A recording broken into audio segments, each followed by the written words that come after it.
মাত্র হাতে গোনা কয়েকটি উপকরণ নিয়ে বেশ একটা ডিলিশিয়াস চিকেনের রেসিপি তাড়াতাড়ি বানিয়ে নাও তো দেখি। তো ফার্স্টেই দেখো একটা সাদা প্লেট নিয়ে নিয়েছি, তাতে বেশ কিছুটা আলু নিয়ে নিয়েছি, ওই ধরো 4টে মতন। আর আলুটা আমি পরিষ্কার করে ছুলে নিয়েই তারপরে রেখেছি।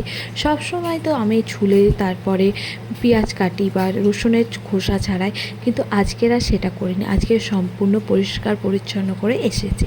তো ফার্স্টে দেখো সাদা প্লেটে আমি বেশ কিছুটা আলু নিয়ে নিয়েছি, সেটা তো তোমাদের সাথে শেয়ার করলাম। আর তার সাথে দেখো 1 বাটি মতো রসুন নিয়েছি। তোমরা চাইলে রসুনের পরিমাণ কমাতে পারো, তবে আমি একটা কথা বলি, ডিলিশিয়াস চিকেন যখনই বানাতে চাইবে তখন একটু রসুনের পরিমাণটা অবশ্যই বেশি লাগবে, তাহলে রান্নাটা এত সুন্দর খেতে লাগবে কি বলবো। এই রান্নাটা আমাকে সবাই যতজনকে খাইছে তারা সবাই বলেছে অসাধারণ একটা রান্নার রেসিপি। তো চলো কি কি নিলাম সেটা তো তোমাদের সাথে শেয়ার করছি। আর তার সাথে বলে দিই, হাই বন্ধুরা, তোমরা সবাই কেমন আছো? এই কিচেনের ইউটিউব চ্যানেলে তোমাদের সবাইকে স্বাগত জানাই। তো তোমরা এত ভালোবাসা দিচ্ছ তার জন্য তো অনেক ধন্যবাদ।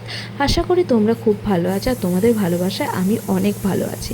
আর তোমাদের যদি কোনো সাপোর্টের প্রয়োজন হয় অবশ্যই আমাকে কমেন্ট করে জানাতে পারো, আমি তোমাদের পাশে থাকবো। আজকে যদি তোমরা আমার পাশে না থাকতে তাহলে আমি এত দূর এগোতে পারতাম না, আর এত সুন্দর সুন্দর রেসিপিও আমি তোমাদের সাথে শেয়ার করতে পারতাম না। তোমরা এত সাপোর্ট করছো বলে আমারও ইন্টারেস্ট বাড়ছে তোমাদের সাথে সুন্দর সুন্দর রেসিপি শেয়ার করার জন্য। তো ফার্স্টে তো একটু দিয়ে দিলাম। তো চলো এবার বলে দিই, পেঁয়াজ নিয়ে নিয়েছি কুচি করা, তারপরে লঙ্কা নিয়ে নিয়েছিলাম, আর নিয়ে নিয়েছিলাম টমেটো। আর কোনো কিছু লাগবে না, হ্যাঁ এটাই ঠিকই শুনেছো, আর কিছু লাগবে না। তাই তো বলেছি হাতে গোনা 3-4টে উপকরণ নিয়ে। তো এইগুলো তো সবার বাড়িতেই থাকে, এইগুলো নিয়ে তো চিকেন রেসিপি করতে কোনো অসুবিধা নেই। সবাই কিন্তু চিকেনের রেসিপিতে এইগুলো দেয়, কিন্তু আজকে যে চিকেনটা করছে একদম অন্যরকম।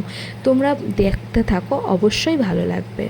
আর যদি ভালো লাগে তাহলে তো একটা কাজ করতেই হবে, যদি ভালো লাগে তাহলে অবশ্যই লাইক কমেন্ট সাবস্ক্রাইব করে আমার পাশে থেকো।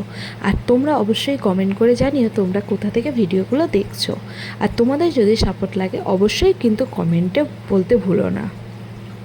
তো তোমাদের সাথে কথা বলতে বলতে দেখো একটা মিক্সিতে আমি তো রসুন নিয়ে নিয়েছিলাম, আর একটা মিক্সিতে আমি টমেটো আর কাঁচা লঙ্কা পেস্ট করার জন্য রেডি করে নিলাম।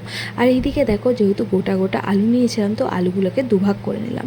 তো আমি মিডিয়াম সাইজে 2টো নিয়েছিলাম, আর বড় সাইজে 2টো নিয়েছিলাম। বেশ অনেকগুলোই আলু কুচি হয়ে গেল, তো সেটাই তোমাদের সাথে শেয়ার করে নিলাম। তো একটা বড় কড়াই নিলাম, যেহেতু চিকেনের পরিমাণটা একটু বেশি তাই পরিমাণে কড়াটাও বড় নিলাম। আর এই চিকেনটা বানালে তো ঘরে একটুও চিকেনে অবশিষ্ট থাকে না, সবই ভাতের সাথে উঠে যায়। আর এইদিকে দেখো মেন ফোড়ন কোনটা, তো ফোড়নে দেখো আমি দিয়ে দিলাম তেজপাতা। আর আমি তেজপাতাটা একটু ধুয়ে দিই, তাই জন্য তেলও ছিটকায় প্রচুর, আর হাতে লাগে মুখে লাগে, ও অভ্যাস হয়ে গেছে। আর তার সাথে দেখো আমি 4টে মতন রসুন দিয়েছি। তোমরা কি কোনোদিন চিকেনে রসুনের ফোড়ন দিয়েছো? আমি কিন্তু দিইনি, তবে এই রান্নাতে অবশ্যই রসুনের ফোড়নটা দিও, আলাদা একটা ফ্লেভার আসবে। আর যেখানে রান্নাটা করবে তার চারপাশে লোকেরা বলতেই বাধ্য হবে যে কী রান্না করছো। তো দেখো তার সাথে একটা দারচিনি ফোড়ন দিয়েছিলাম, আর 2টো মতন তোমার এলাচ ফোড়ন দিয়েছিলাম। তো সুন্দরভাবে ফোড়ন দিয়েছি, ফোড়নটা একটু ভালো করে ভাজা ভাজা হয়ে যাক, তারপরে কি উপকরণ দিচ্ছি সেটা বলছি। তো এটা হলো না হাতে গোনা 3-4টে উপকরণ, আর এইগুলো তো তোমাদের বাড়িতে থাকবেই, আমার বাড়িতেও আছে। আর রসুনটা মাঝে মাঝে একটু কমে যায়, তো আবার নিয়ে আসি অর্ডার দিয়ে। তো দেখো কথা বলতে বলতে ভাজাও হয়ে গেছে, আর এইদিকে আমি পেঁয়াজ কুচিও করে নিয়েছিলাম।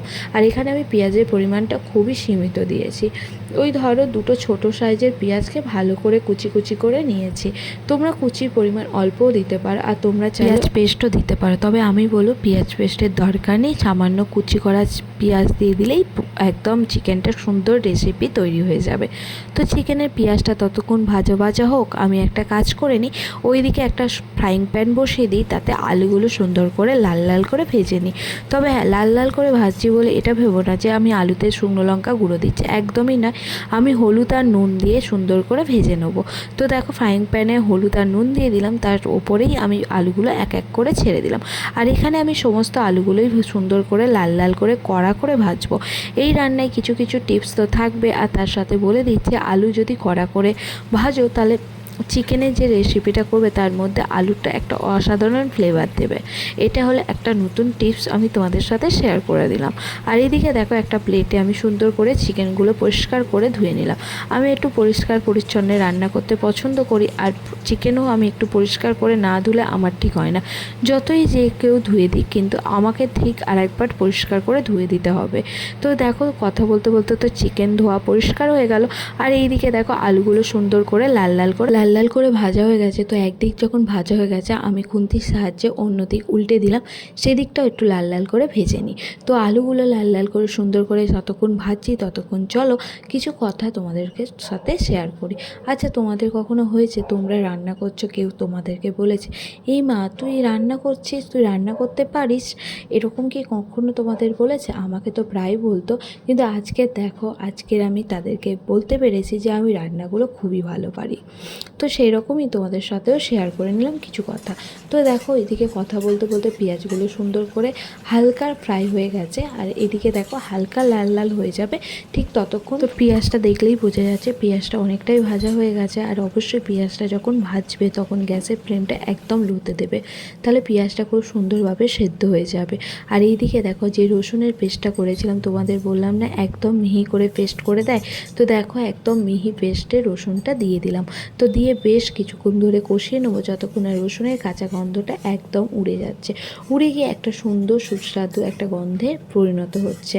তো দেখো খুব সুন্দর একটা ভাবে কষিয়ে নেবো বেশ কিছুক্ষণ ধরে, ওই ধরো 2 থেকে 3 মিনিট। রান্না করতে একটু তো ধৈর্য ধরতে হবে, তাই না? নইলে রান্নাটা ভালো হবে কি করে? আর কথায় আছে দর্শনধারী তারপরে গুণ বিচারি। আর এইদিকে দেখো একটা পেস্ট করে নিয়েছিলাম, যেটা টমেটো আর কাঁচা লঙ্কা, আর তার সাথে না একটা 2টো ক্যাপসিকাম কুচি বেশি ছিল, তো সেটাও দিয়ে দিয়েছিলাম, তাই জন্য কালারটা এরকম হয়েছে। তো দেখো ক্যাপসিকাম কুচি একদম অল্প দিয়েছিলাম, 1 কুচি মতন।